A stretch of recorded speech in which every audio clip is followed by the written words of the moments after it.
बिस्मिल्लाहिर्रहमानिर्रहीम। कैसे हैं अब आप सब? उम्मीद है खैरियत से होंगे। आज एक खुशखबरी आपको देना थी कि हमारे दोस्त मारूफ शायर जनाब शाहिद इकबाल ने एक अदबी तंजीम की ताकवेल डाली है जिसका नाम है हम सुखन फहम हैं। उनके साथ हमारे बड़े अच्छे दोस्त भी मौजूद हैं। शमशेर हैदर साहब हैं, सजाद बलोच साहब हैं और हम भी उनके साथ हैं। तो एक अदब की खिदमत के सिलसिले में ये लोग जो हैं मैदान में उतरे।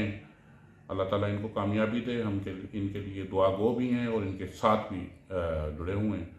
तो इस सिलसिले में पहला प्रोग्राम 19 अप्रैल को फैज़ अहमद फैज़ ऑडिटोरियम एकेडमी ऑफ लेटर्स में मुनक्कद होगा शाम 5 बजे।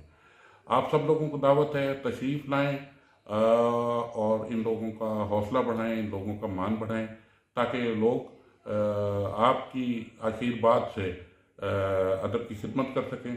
और ये लोग न सिर्फ पाकिस्तान बल्कि बैरून मुल्क भी प्रोग्राम करना चाह रहे हैं।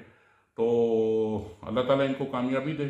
आप सबसे गुजारिश है 19 अप्रैल को शाम 5 बजे फैज़ अहमद फैज़ ऑडिटोरियम एकेडमी ऑफ लेटर्स में तमाम लोग तशरीफ़ लाएँ। बहुत शुक्रिया।